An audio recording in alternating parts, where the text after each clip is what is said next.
రేపు ఎంఈఓ గారిని పంపించి దీనికి ఎవరైతే బాధ్యులో వాళ్ళ పైన అవసరమైతే తొలగించండి ఏజెన్సీని, పర్లేదు. ఓకేనా? నమస్తే అమ్మా.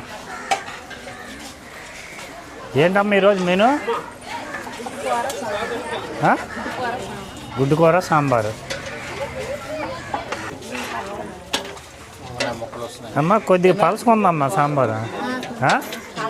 ఎవరెక్కడ కుక్ ఎవరమ్మా? వంట ఎవరమ్మా చేసేది? రాలేదా? కొద్దిగా పలుసుకుందమ్మా. పలుసుకుంది కదా?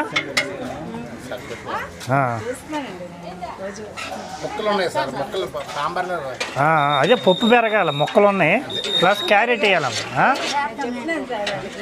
చెప్తున్నావా?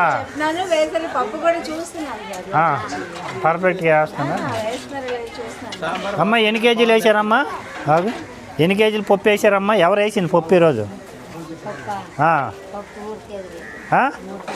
3 కేజీలు వేసి. ఏజెన్సీ ఎవరిది అది? అక్షయ పాత్ర లేదు, తెలుసులే మాకు.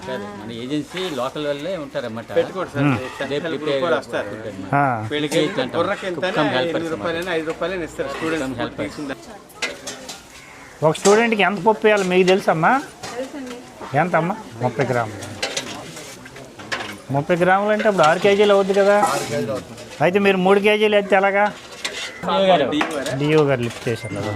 హలో నమస్తే సార్. మేము ఇది జీసిగడి మండలం డి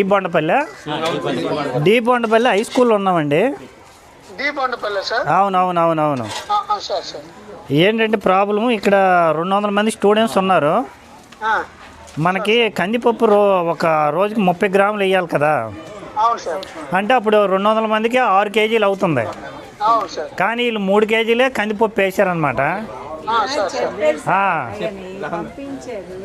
ఈ ప్రిన్సిపాల్ గారు చెప్పినా కూడా వాళ్ళు మాట వింటలేదంట. కొద్దిగా ఒకసారి ఎంఈఓ గారిని పంపించి ఎంక్వైరీ చేయించి ఏజెన్సీ వాళ్ళు ఎవరైతే ఉన్నారో అవసరమైతే వాళ్ళని తప్పించండి. ఎందుకంటే ప్రిన్సిపాల్ గారు, హెడ్ మాస్టర్ గారు పర్ఫెక్ట్గానే ఉన్నారు.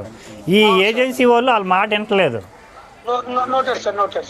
దీన్ని ఇమ్మీడియట్లీ రేపు ఎంఈఓ గారిని పంపించి దీనికి ఎవరైతే బాధ్యులో వాళ్ళ పైన అవసరమైతే తొలగించండి ఏజెన్సీని, పర్లేదు. ఓకేనా? ఓకే.